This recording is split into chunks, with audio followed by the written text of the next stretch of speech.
Did you know that slavery is alive and well in these United States and abroad? Well, stay tuned to meet two young men who are determined to fight it with spiritual weapons. My name is Yvonne Lewis, and you're watching Urban Report.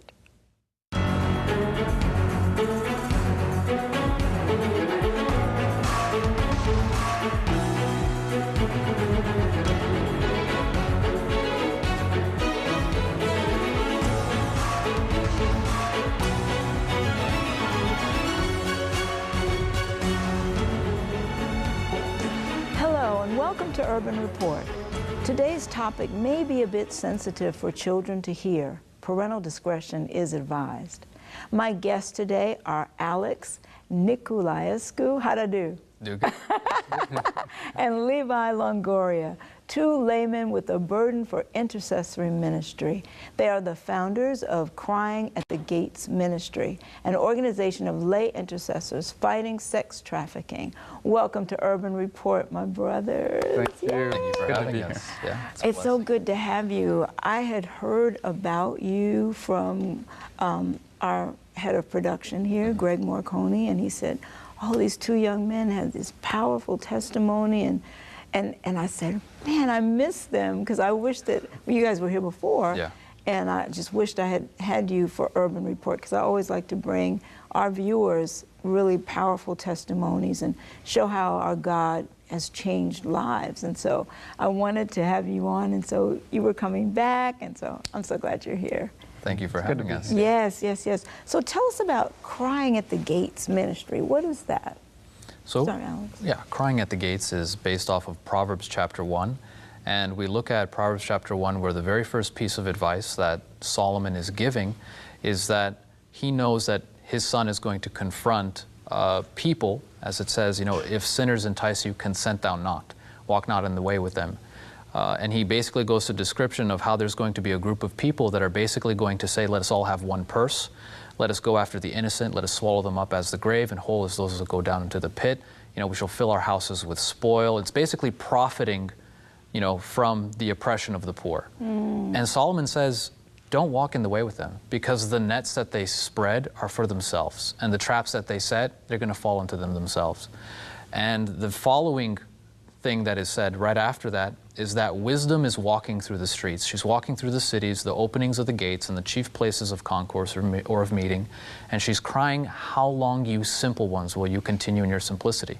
And if we jump over a few chapters later, in chapter 7, we see that the simple one are those that are devoid of understanding. It's that man that goes into the house of the prostitute, and he's enticed, basically not knowing that he's going to basically the end of his life. And if he goes into and he gives into those types of sins, that it's going to be very difficult for him to escape from. So we wanted to be that voice of wisdom that goes and cries out against these types of things in the cities and the chief places of meeting. It's basically a prayer ministry, an intercessory ministry on behalf of the things that are going on in cities, mostly. How many people are involved in your ministry? Directly, just us. Just the two of us, yeah. Okay. We've joined with lots of other people that we've worked with, and they've said, hey, can you come and teach us how to intercede for cities the way that you have? And so there's lots of groups of people that pray with us now, and we have, you know, a network that whenever we have prayer requests, we know we can count on them, and we text message like all week long. We're always praying and interceding. But yeah, as far as just the direct part, it's just the two of us. And there are people who have started doing the same thing basically in other places and other cities and things as well, but we're not trying to copyright anything. Right. Yeah. It sounded to me from your website that you have like a network, like different groups that are that have kind of coalesced to do this. Yeah. How did you get into it? Let's hear about your story. Where did you grow up? And so I grew up mostly in Atlanta. I was born in Chicago, but I grew up most of my life in Atlanta. And I went to Rise Mission College or Mission School back in 2007. That's where I met Levi. And since then, I kind of I did some missionary work. I was gone for 6 months in certain countries. And I was in East Africa and then also South Sudan when I encountered my first case of human trafficking. And I got back to the States, I started researching, I realized, oh man, this is not just a third world problem, this is an American problem. And so I started, kind of doing more research, watching documentaries, reading books, getting involved in local organizations, going to meetings. And I got involved with a group in Atlanta that was called Out of Darkness. And what they were doing is they had started a 24-hour call center to begin rescuing women from trafficking and prostitution. But that was based off of 5 years beforehand of a project called Princess Night.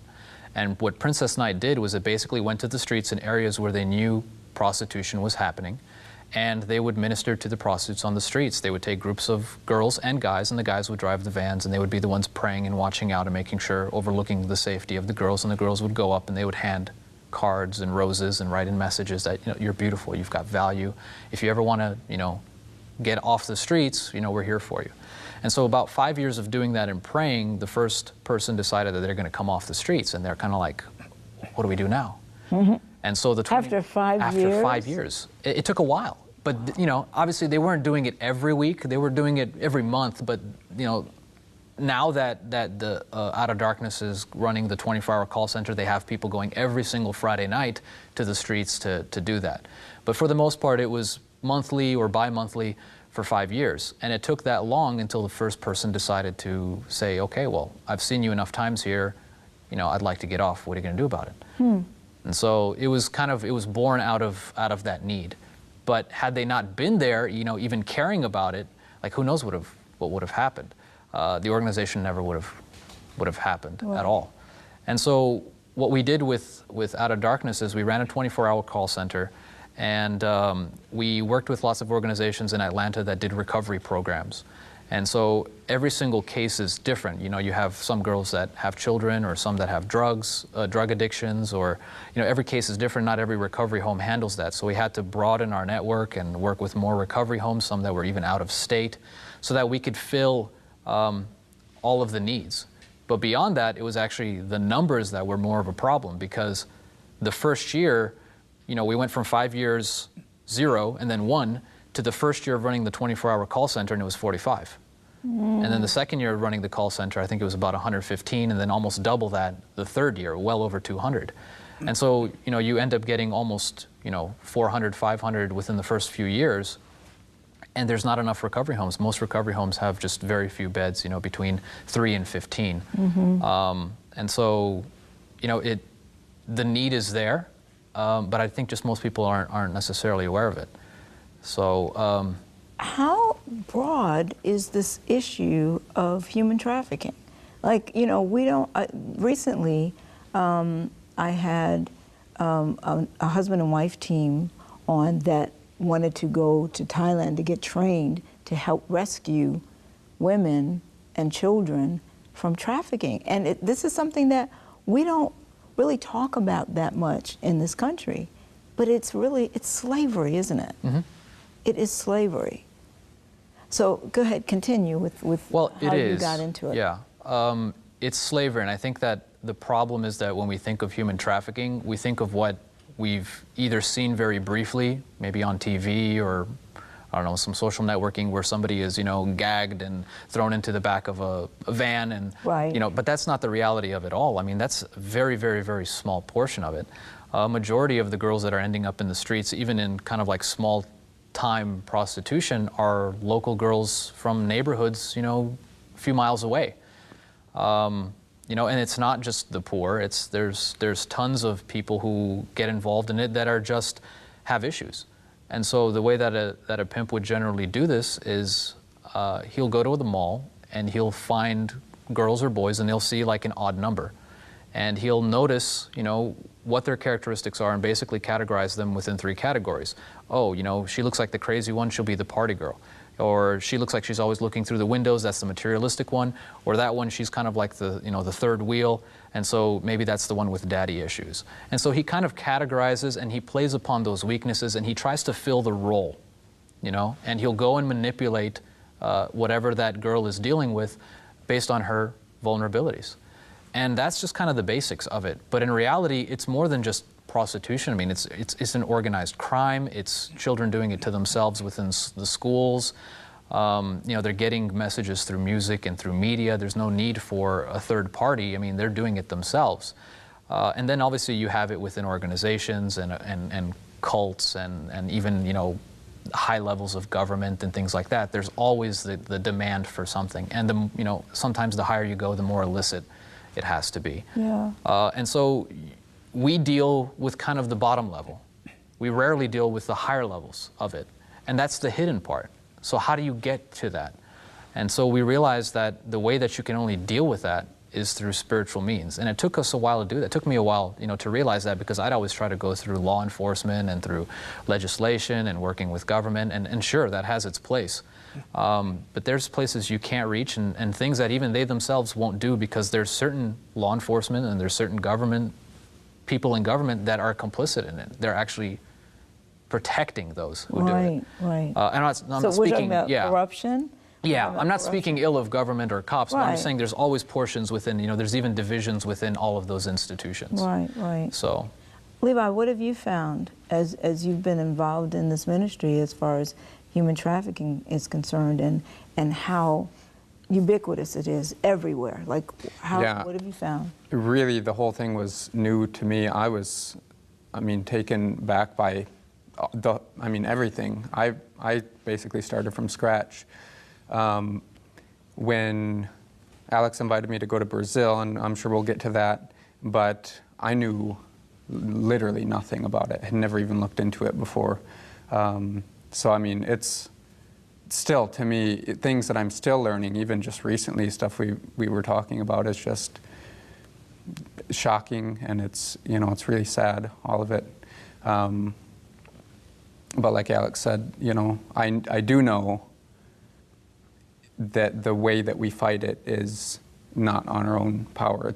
We have to fight it spiritually, because it is a spiritual issue, and it's all tied in some way to spiritual issues. Even, we understand that it's kind of obvious in the very high levels of trafficking and prostitution, and the secret kind of rings, that there's obvious spiritual ties and cultic things that go on. But even in school settings, why are young ladies, why do they feel the need to sell themselves?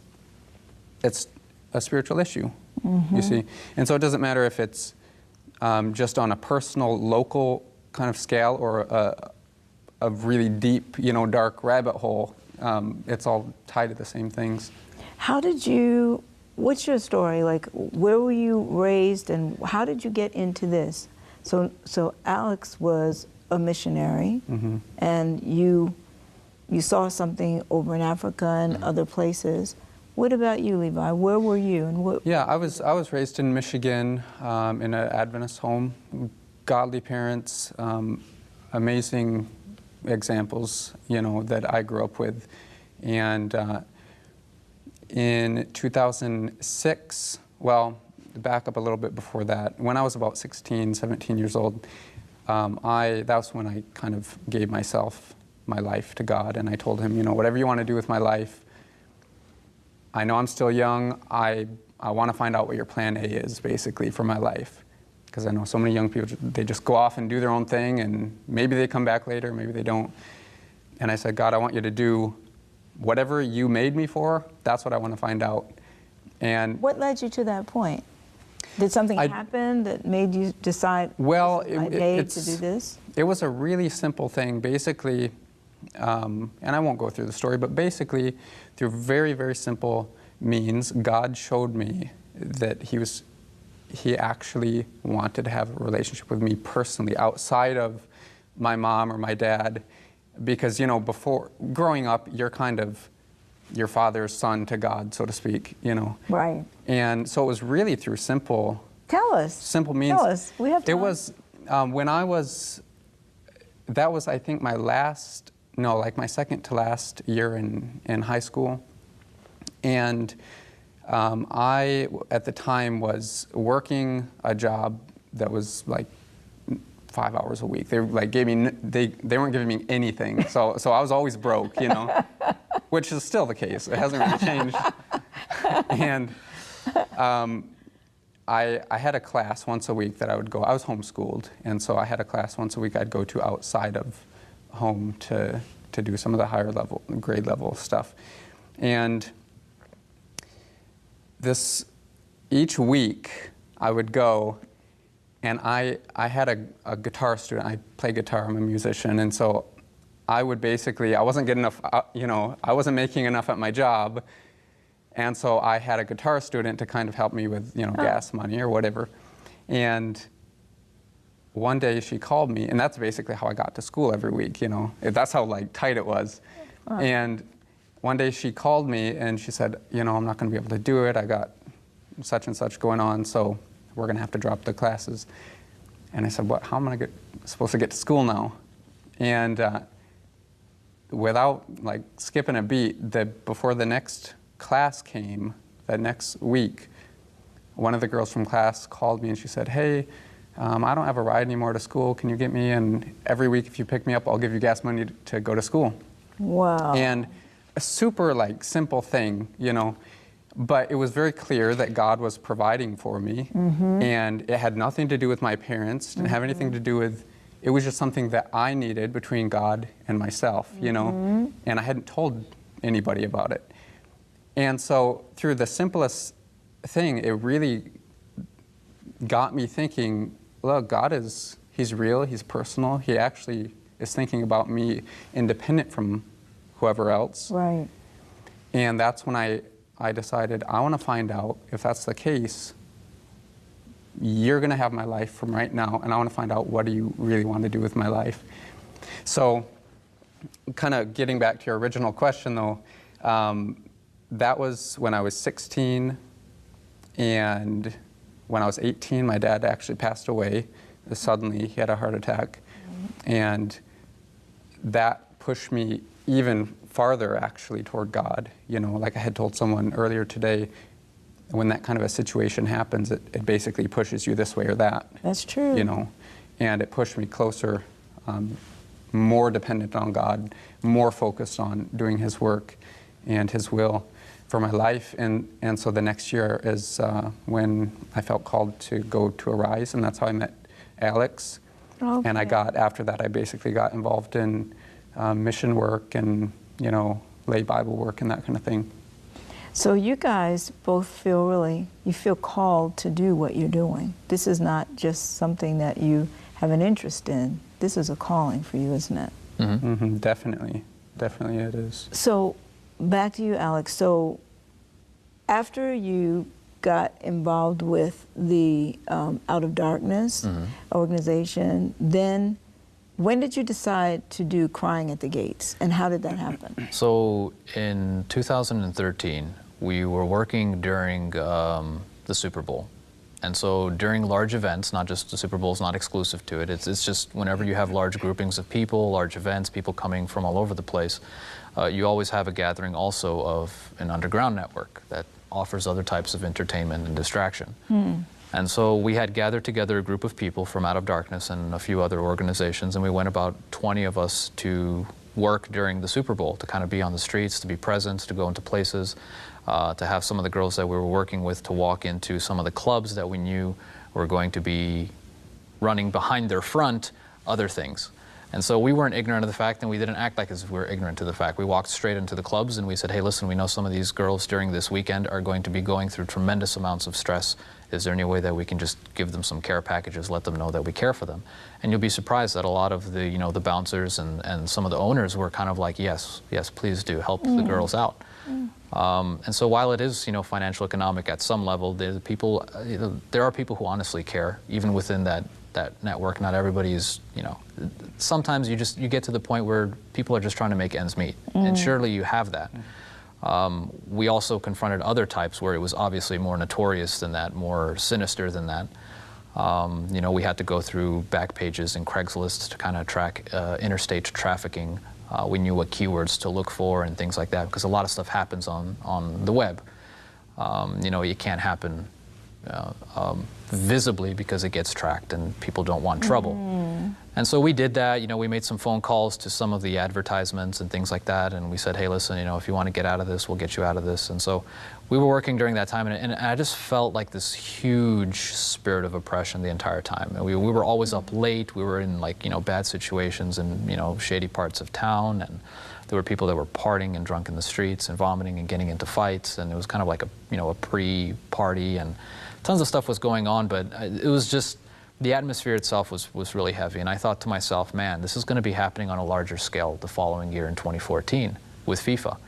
And I said, you know, I may not know anybody in Brazil, but I've got to do something. You know, I'm tired of this. I got to a point where I was so tired of what was going on. At that point, I was still fighting in very much way like carnally, you know, trying to solve the issues in my own strength. You know, with our organization and with what we had planned and our projects, I wasn't thinking much about praying. And so I was kind of being worn down after, you know, about 5 years of doing this. And so I said, well, I know that I'm not in the best spiritual condition, but this has to be done. And if I know that this is going to be happening to kids and I ignore it, you know, then I'm not going to be able to live with myself as a man. And so whatever it is, you know, whatever people tell me, I don't care. I just need to go. I'll figure something out when I get there. And so I decided, okay, I'll just go. And so I ended up doing that. I tried to make some connections. They all kind of fell through. But I got to Brazil, and I tried to do things my own way. And did you go alone? I went alone. I went alone. I didn't know anybody. Wow. I just kind of showed up. You know, I told some people, and one person was like, oh, you can stay at my cousin's house. And so they were very kind to give me a place to stay. You know, I tried to go to the Adventist University there, to some different organizations, but nothing was just coming together. And so I was kind of like, wow, I told everybody that I'd be here for at least 6 months doing something, and here I am, you know, a month in and nothing's happening. And so I figured, you know what, I'm tired of this. So I just started walking through the streets and I started praying. Well, I didn't start praying. I saw somebody that was hurting, and, you know, I didn't speak Portuguese, so I said, oh, I'll pray for them. And that was like, kind of like an odd thought. I mean, as a Christian, you know, you should pray, but you don't always think like, oh, I'm going to pray for people, because we believe in prayer, but we don't really believe in prayer. So at this point, I'm just kind of like, okay, well, I can't do anything. She looks, you know, depressed just like me, so I'll start praying for her. And I ended up doing that for about 5 hours. I just kept on seeing people and places and things like that, you know, and my eye had already been trained through the years to kind of notice things. And so I was just walking and praying and walking and praying, and 5 hours had passed, and all of a sudden I come back and I'm energized, and I feel like, oh, maybe this is what God wants me to do. He wants to strip away all of my dependence upon, you know, the arm of man to accomplish things, and he wants to show me that it's the arm of God that accomplishes things. Yes. So I said, you know what, I'll make a deal with you. You take me to all of the cities, all 12 of them, and I didn't have money at the time. So, but you take me to all 12 of them, and we'll do something. You know, you do it, I'll show up, and I'm going to see what it is that you have prepared for me. But you got to send me somebody. And so I just randomly called him, and yeah. Wow. Now these 12 cities, how had they been determined? What made you choose these 12? Well, these were host cities for the FIFA World Cup games. Okay. Yeah. So each of them had a stadium that was going to host some of the games. Yeah. Got you. So that's when you called Levi. Levi. And I don't even know why, because I hadn't talked to him in like 6 years. Wow. Yes, since Arise, basically, maybe we had like messaged online like once or something, but wow, we were never in touch. And so I had actually just gotten back at that time, probably a couple months before that. I got back from Mexico. I had been in Mexico for about 4 months in 2013, and I got back. I ended up coming back early, unexpectedly, and I knew God had brought me back for some reason, but I didn't know why. And because I was planning to be till, you know, at least 2014 right. through the end of the year. And so I got back, and I'm just kind of there at home, like, you know, I don't know why God brought me back, but I got this message from Alex, and he said, hey, do you want to come to Brazil with me for like 4 months? Like totally out of the blue, you know? And I said, well, what are you doing there? And he told me, well, we're going to walk through the cities and pray for the stadiums and pray for the cities. And I'm like, are you there with someone? He's like, no. So you're not with an organization or something? No. You have sponsors? No. You have any money? No. Do you know I'm anybody like, there? and do you know anybody? Do you speak the language? No, no, no. It was all no. It was all no. And I'm like, well, that sounds pretty interesting. So sure, I'll go. So I prayed for a couple days about it, and God impressed me. Yeah, this is why I brought you back, and this is, you know, what I want you to do. So I thought I was going to have some money because I had some work lined up for a little bit before that, and I ended up, you know, how life goes, and I didn't end up making as much as I thought I was going to in that. So I left for Brazil with about $800 for 4 months of food, hotel, planes, buses, whatever, I didn't know what. Oh. And I figured, well, Alex invited me, surely he has some money. So, so I got there and I'm like, hey, Alex, you got some money, right? Well, I have $800. So we both had $800 to begin with, which was like a fraction of what we needed. And turns out this is just kind of a freebie I'll throw in there. By the end of the 4 months, we had received $8,000 in donations. Wow. We never asked for anything. We never told anybody what our needs were. We just prayed. We had received $8,000 without talking to anyone, and we used every penny. In fact, I had to sell a camera lens to buy my plane ticket back. And so we started out with $800 each, and God provided $8,000. So we basically paid the tithe, and God provided the rest, you know. Wow. It was just kind of a neat sort of example of the tithing principle. Yeah, for sure. So that's how that was how I basically got involved. So how did you eat, and where did you stayed at the family member's house? But that was just in when I started in São Paulo. And so after I left São Paulo, I went to Salvador. And in Salvador is where he joined me. And then we started the whole tour from Salvador. So we passed back through São Paulo, but basically all 12 cities, there was nothing lined up. So I arrive in Salvador before he does. And, you know, I'm praying for something, and, you know, I rent a little place first, and I go to church, and a family hears about what it is that I'm doing. They invite me to go stay at their house, so when he arrives, we stay at their house. And it just so happens that, you know, every single person that we had stayed at called somebody in the next city. And so we didn't know who it was, but we went on the bus or whatever, and we would show up at the bus station, and somebody would be there and says, hey, are you Alex and Levi? We heard about you, come stay at our house. And this happened 12 times. Well, 11 times, because the first time, So every single city, we got used to it. Show up at the airport, show up at the bus stop, and somebody will be there and say, hey, are you Alex and Levi? You're coming to our home. It was something, because literally you're going to a place, you don't know anyone there, and it's a brand new city, different people, they're pretty far. It's a huge country, so it's not like they're, you know, next door neighbors. Right. The cities are across the country, some of them, and you just show up, and every single time someone would come up to us, they'd be like, hey, are you such and such? Come to our house, and we'll feed you, and we'll take you places. We'll get to some of the stories, but everywhere we went, there were all, not just like a place to stay and food and that waiting for us, but there was also opportunities. There were sometimes whole churches that were 3 days after we got there and knew no one. For example, one time we had that Sabbath after we arrived, we ended up speaking to the entire leadership of the youth conference for that state. Wow. As like the keynote speakers, and don't ask me how. We didn't know anybody.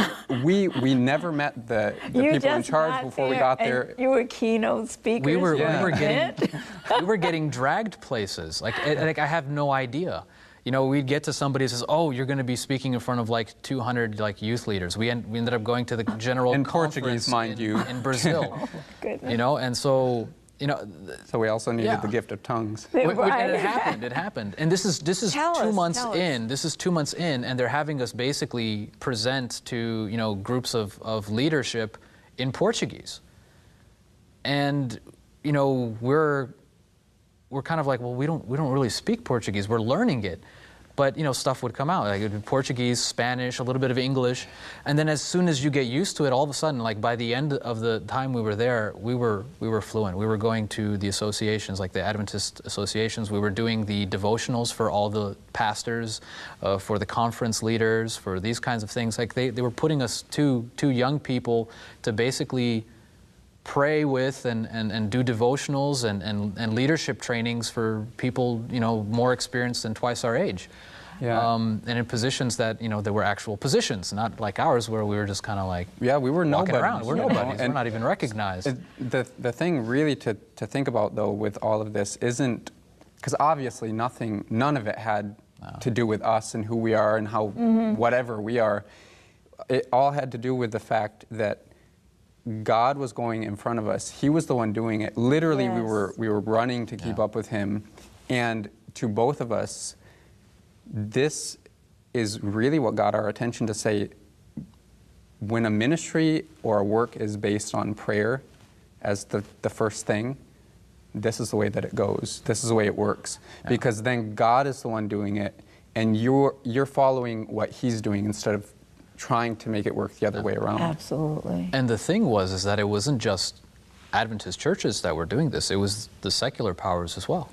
So there was one time where we showed up to a stadium and we invited a group of people to come pray with us over the stadium. And the church, they said, oh, okay, we'll come and we'll pray. So we started walking around the stadium, and it was still in construction. It hadn't been open to the public yet. And some lady walks out and she says, what are you doing? And it's like, oh, well, these two guys here, they brought us here to pray. So they come to us and they ask, well, what are you doing? So we're praying. We're interceding for the stadium. We're asking for God to, protect, all of the workers here, the staff, all those that are coming here, the players. We're just asking because we know stuff happens during these kinds of events. We just want to pray God's protection over here and dedicate the stadium to him. And it so happened that she was actually the head of security for FIFA for that stadium. And she says, do you guys want to come in and pray on the field? And so she opens the doors, she takes us in through the construction, and she says, here's the field, the completely empty stadium. It's not even open to the public yet. And here we are walking on the field, by request of the head of security, for that stadium, Yes. praying Was she and a dedicating. Christian? I would imagine so. Yeah. And so it was amazing. And this didn't happen just once. We were allowed into 2 stadiums prior to the day they were open. But it was just even schools and even governments that that were not Christian related. They had us come over there and speak to them and work with them. It was a lot of doors were open, and we didn't even open them ourselves. None of them we opened ourselves. God is amazing because he had something in mind for you to do, and you guys responded to it. And that's all he needs. It's somebody that's going to be available to do what he's going to do it. He's going to open the doors. He's going to provide. He's going to do all of that. He just needs somebody who says, "Here I am, Lord, send me." Yeah. That's all he needs. So tell us some of the experiences that you had over there. Oh wow! All right, let's see how much time we've got. You better talk fast. All right. So 3 missions that we had. We said we're going there to pray. We know that. But what are the 3 things that we need to pray for? I said, I'm coming here for human trafficking. Obviously, we can't start with that. Levi doesn't really know much about that. We don't know what the whole situation is like. So let's start with this. We'll pray for the stadiums first. Mission number 1, we dedicate the stadiums as venues and those entire areas and communities around the stadium to God, because those are the places that are going to be the center of attention. Number 2, if you want us to add this, Lord, you have to show us exactly. We want to go into the slums, the favelas. Okay, they're some of the most dangerous slums, some of them are okay, but majority are very dangerous places. You don't walk in. We've been warned, do not go into these places. So Lord, if you want us to go into these places, you have to show us. Mission number 3, if you want us to work with prostitutes directly, because that's what we're technically here for, is to pray for them, but not only for them, with them. Help us to establish a ministry where we can work with the locals to continue outreach to prostitutes, and praying for their city for that case after we leave. So those are the 3 things. Number 1, we already had been established. God had already told us we had to be there and pray. So you have to show us now, Lord, if you want us to do number 2 and number 3.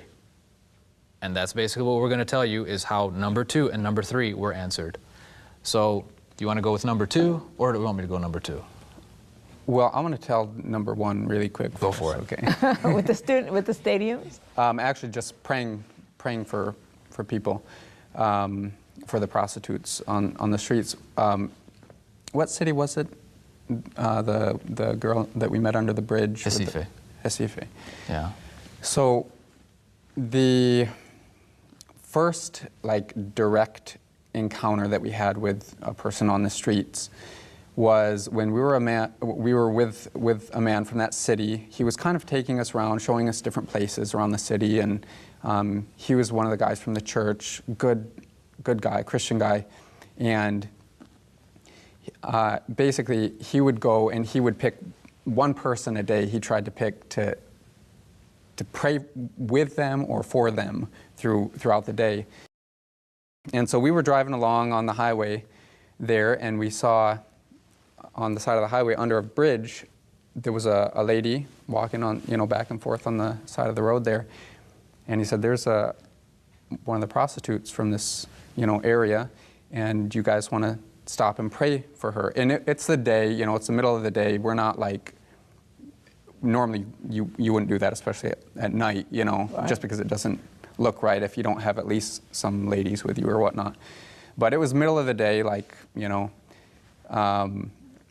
we said, sure, let's do that. We can at least get her name and pray for her and see what her needs are in that. So we stopped, and the lady comes up. She comes around, to the driver's side. The Brazilian guy, he was the one driving, and he rolls up down the window. She says, "So you guys want a program?" Which is their way of saying, Do you want a session? Yeah. Yeah, Right, session. right, okay. And he says, no, that's not why we're here. Actually, the two guys with me are missionaries. They're from the States, and they just want to pray with you or pray for you. And we want to know, if there's anything we can pray for.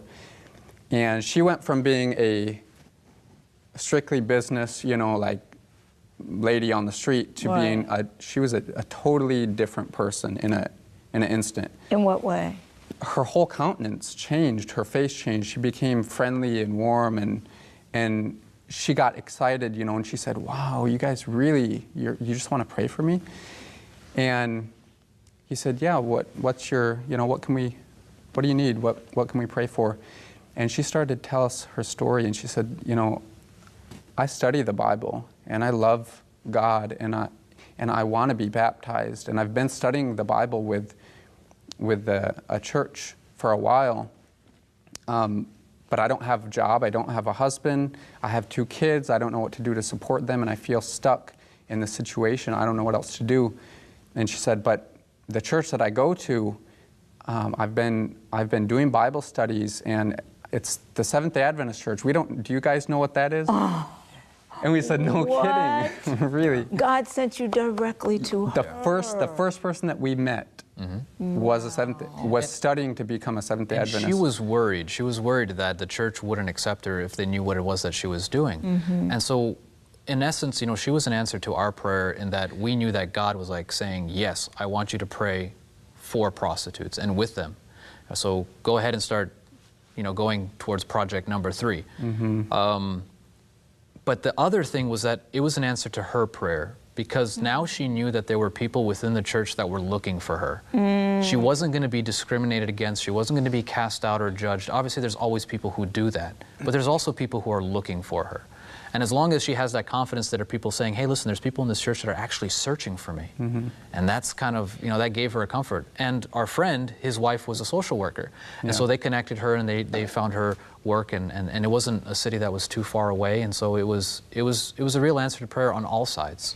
Yeah, it was basically like, how much more of a confirmation do you need Exactly. that this is what you're supposed to be doing, Exactly. The first person you talk to is a prostitute that's studying with, the Adventist church. That is incredible. You just want to say, look at God. Yeah. Look at God, because He cares so much about us, about each individual, that He was answering. He does a lot. He accomplishes a lot with one move. So one move confirmed your absolutely. situation and hers too. Yeah. Boom. So all we needed now was a group of people to train to minister in like manner. Right. And so we put off project number 3. We knew that it was to go forward, but we just kind of put it on hold for the time being. Now we need to find out number 2. Do we go into the favelas? Do we go into these places? The family that we were staying with, they kind of basically adopted us, and they were very wonderful to us. And the woman, who we called Mom, was basically terribly worried for us. She's like, "Don't do it. Don't go into these places. You're going to die. Yeah. You guys are Americans. You don't know how the whole culture thing works," and Which whatever. is true. Yeah, it's true. She was right. But we decided that, hey, God had called us to do this. We need to do it. And so we were with another Brazilian friend of ours. We were speaking Spanish. He understood Spanish, so they were speaking Portuguese. It's still very early, in our journey. And so, we're communicating through Spanish and a little bit of English. And we're walking at night. And I'm kind of like stopping and like, you know what, I think we should go in here. And he's like, no, that's not such a good idea. So I kind of like skip over what he says. I turn to Levi, I says, Levi, are you okay with that? And he's like, yeah, sure, why not? He's like, I'm not scared. And it's like, okay. So, Dumb Americans. you know, they don't know what strong in faith. So he's kind of like, That's right. He's kind of like, all right, there's a guy standing at the corner. Maybe if we walk, he'll tell us to get out of here or something. So we walk a little closer, and he's hoping that this guy's going to confront us and tell us to, you know, get out of here. So we get closer, and this guy's like, you know, at one of the walkways, one of the streets that go into this favela, into this slum. And he stops us, and he sees, you know, I've got a camera in my hands and things like that. So it's nighttime, and you've got a camera. I was like, okay, that's not questionable. So he comes and he's like, what are you guys doing? And, you know, our friend's kind of like, you know, a little sheepishly, he's like, oh, these guys, you just kind of pray for you, want to see if there's anything you wanted, you know, and they're just here just to pray for you guys and see if just to get to know you, you know. And he's kind of like, oh, really? It's like, oh, that's amazing. Yeah, we'd love to have you come on in. And he's like, oh, for real? He's like, yeah, come on in. So the first place he actually takes us is to the high priest of black magic, Candomblé, which is like a voodoo type religion. It's a mixture of like Catholicism and like African animism. Like Yoruba? Shamanism. Kind of like Yoruba? I'm not too familiar, but yeah, possibly. Okay. So they take us to his house, and his house is like full of paintings of saints, and they have like an idol they sacrifice alcohol to, and they also do chicken sacrifices in cross streets and things like that. But this is the guy that he runs the favela. Now, he doesn't take us to the drug trafficker, he doesn't take us to the human trafficker, he takes us to the religious guy. Wow. He's the head guy, he's the head honcho, and so he's got to bring us to him to get us permission to enter. And the guy says, you know what, nobody walks in here. He says, we see darkness from this side. But that's because that's all we've ever seen. There's some of us who don't want to be in this situation, but nobody ever comes from the other side to tell us what it's like or to even give us a chance. They all push us aside saying we're dangerous, we're going to kill them or whatever. He says that's not the case at all. And so thank you for coming here and for not looking at us in some like we're some crazies or whatever, and for actually caring for us. And we actually prayed with him. Wow. He allowed us to enter his home. I mean, he allowed me to film inside his home, the idols and all, you know. At some point, maybe we can show you some of the stuff that we've taken pictures of and documented. But he's like, yeah, come on in. And we just met tons of people, and kids were coming around, and people stopped doing marijuana. People stopped, they have like glue and plastic bottles that they would sniff to get high off of. Everybody put that down. Everybody stopped doing all the things that they thought were wrong. You know, their consciences that came alive, and they came like, oh, here's these missionaries, you know, let's act accordingly. But it was amazing, you know, we hugged everybody, we talked with them, they took pictures with them, and it was just a really beautiful moment. And you know, a lot of stuff happened even within that favela. We don't have time to get through it because I want to get through some of the other things because our time's running a little short. But people were crying when we were leaving, and they said, you know, thank you, like just thank you for doing this, and just for at least showing us that there's people who care. Mm-hmm. And it opened the door for the church to be like, oh man, we should probably start going to these favelas. It's not what we thought it was. Mm-hmm. And if anything, you know we can't stay in those places forever, but if we could at least change the mind of the local churches about certain things, then we can break down those barriers, and they can begin ministering in that regard. Yeah. So.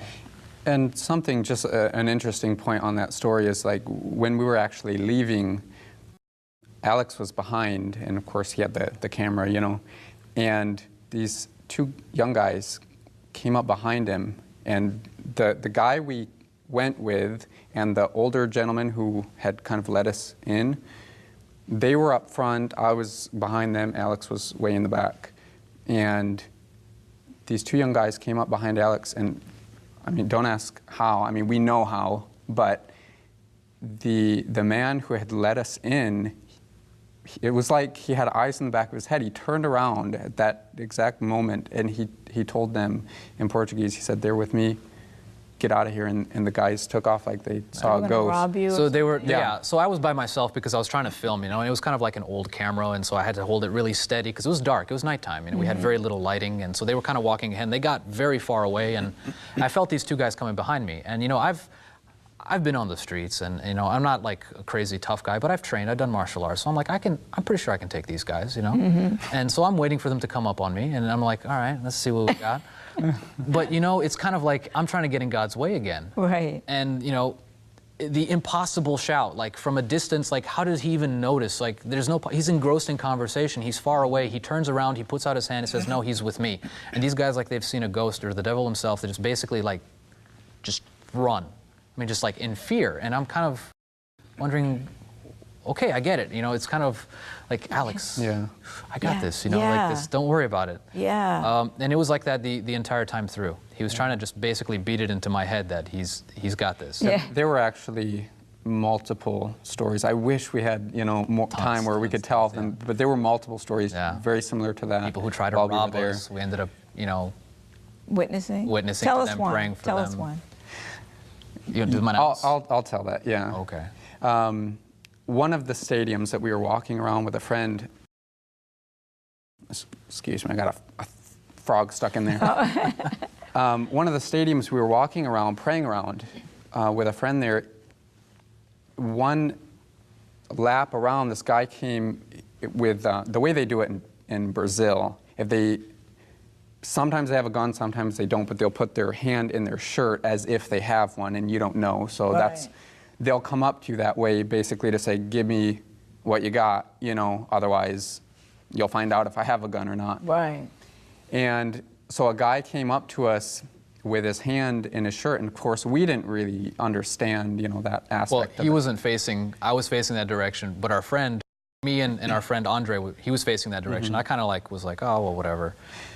So Andre, he's from there, and so he knew what was up, you know, and before the guy had a chance to say anything to us, Andre said, hey, he knew what the guy was trying to do, but he jumped on it first. He said, hey, you know, these guys are missionaries. We're here to pray for this area. Do you want us to pray for you or something? And the guy, you know, like, it was like he was ashamed of what he was about to do. Completely disarmed. Completely disarmed. He's kind of like, you know, he pulls his hand down, he's like scratches his chin, and he tries to pull up his shirt, and he's like, I was just holding my hand there because I got hurt, and you know, and then he begins breaking down. He says, listen, I was in prison.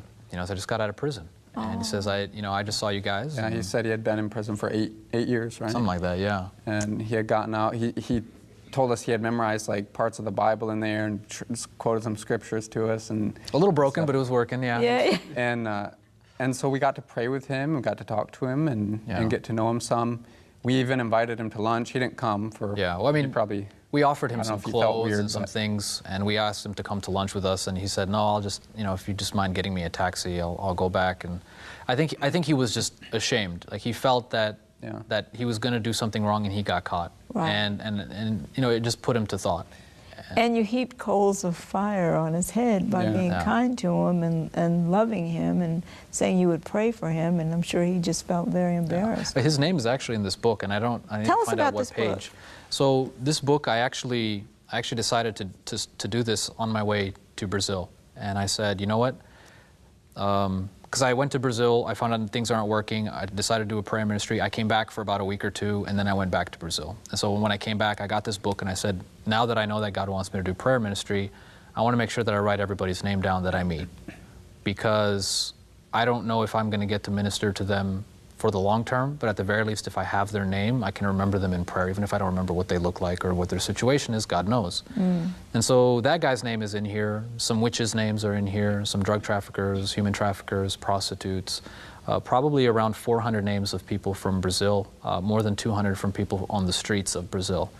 And so it's just kind of a way, it reminds me daily, you know, because you don't always share your testimony, but when you open this book and you kind of look at all the names of people, yeah, you see your friends, your family, but then you see names like, wow, I don't remember who that was, but that's probably one of the person that was struggling a lot, somebody that was in, you know, the depths of hell, so to speak.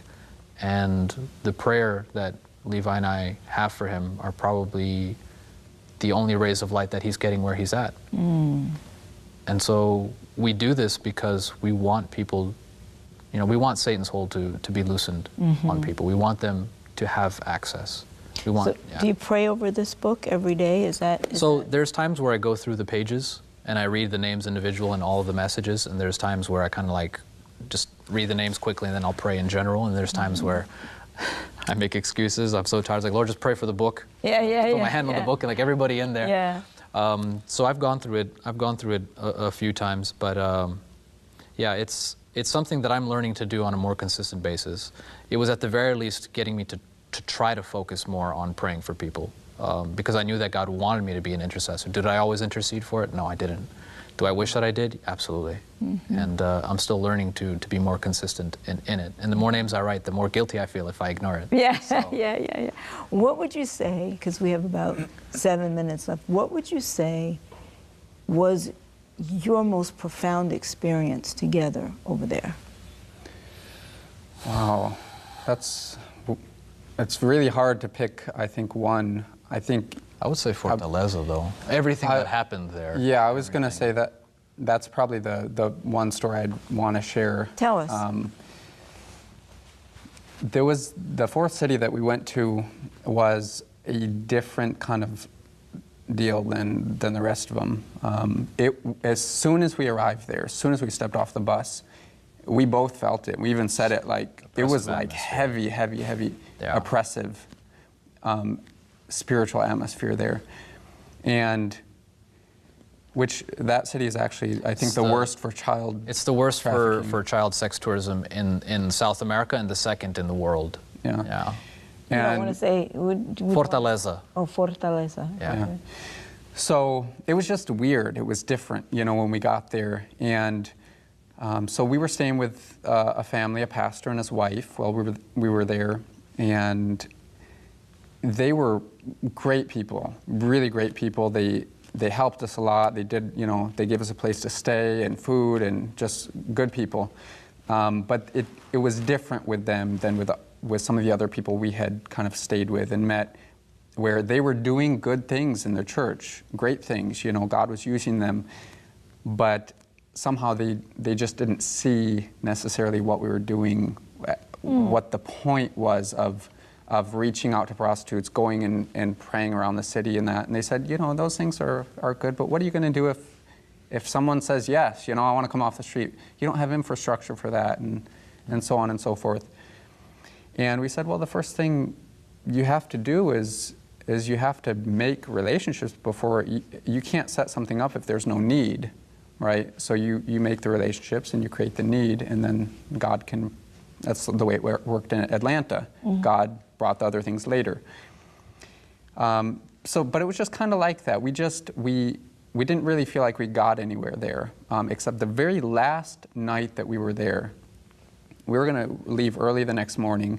We ended up stopping by some birthday party and meeting this random person there who was kind of one of the leaders for the youth in that area.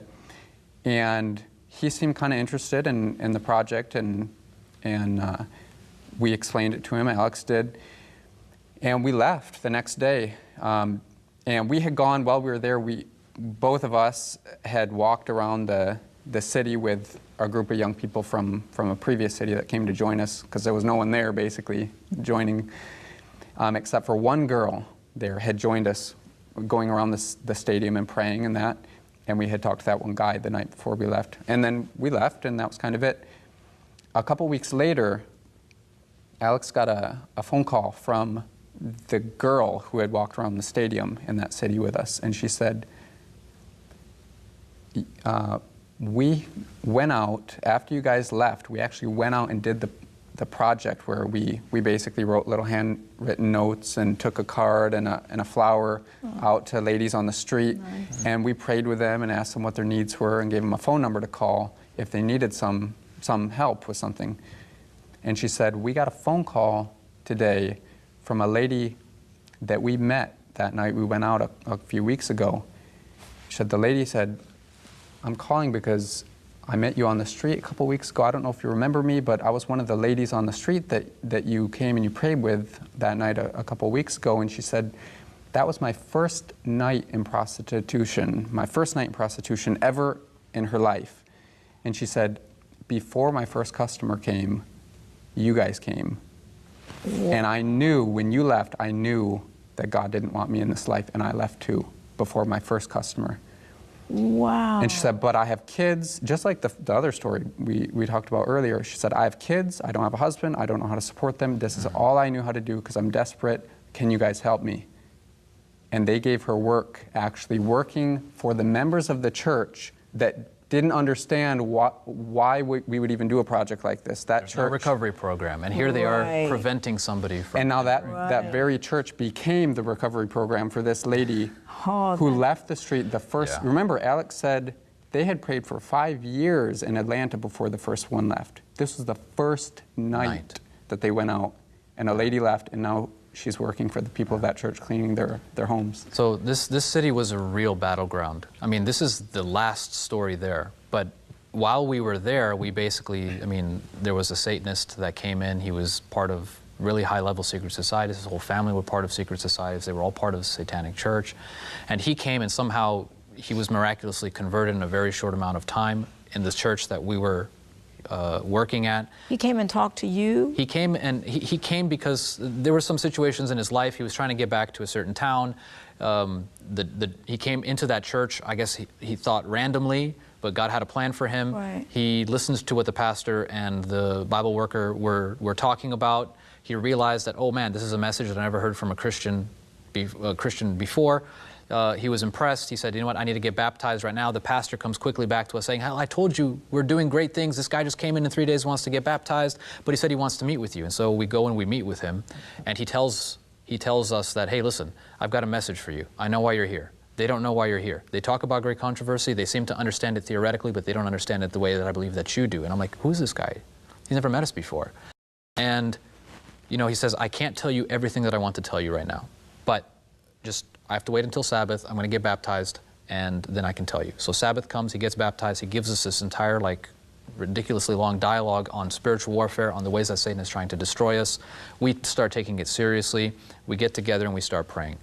You know, I pray, Levi prays, our friend Andrea prays. While she's praying, I begin to see a tree. And there's like these, you know, I can't see the sky. It's completely blacked out. I mean, very little light trickling down, and there's these chains hanging down from the branches with dolls and mannequins tied about the neck, and they've got no faces, and they're dangling. I'm like, why in the world am I thinking about this during prayer? And so I try to shake the thought away. Nothing happens. So I start jumping up, pulling the chains from the branches, and I'm kind of like, okay, this is not working. So I cry out for help. The moment I cry out for help, I see the base of a tree and a man standing with an axe, and I'm like, oh yes, do something. So he picks up, he starts hitting at the base of the tree. The tree is shaking violently. It finally falls down, and the first thing I do is I look up at heaven and I see the sky. I thank God. I pull the chains and they're set free. Wow, and that's your mission. I cannot believe our time is up. I can't believe it, and I hate this because I know there's so much more that you have. So I'm going to have to ask you guys, will you come back again? Will you come back another time and give us some more of your experiences? Because I just think that this is so valuable. I thank you so much for being with us, and we will put your website up on the screen so people can take a look. And thank you so much for being with us. Join us next time, because you know what? It just wouldn't be the same without you.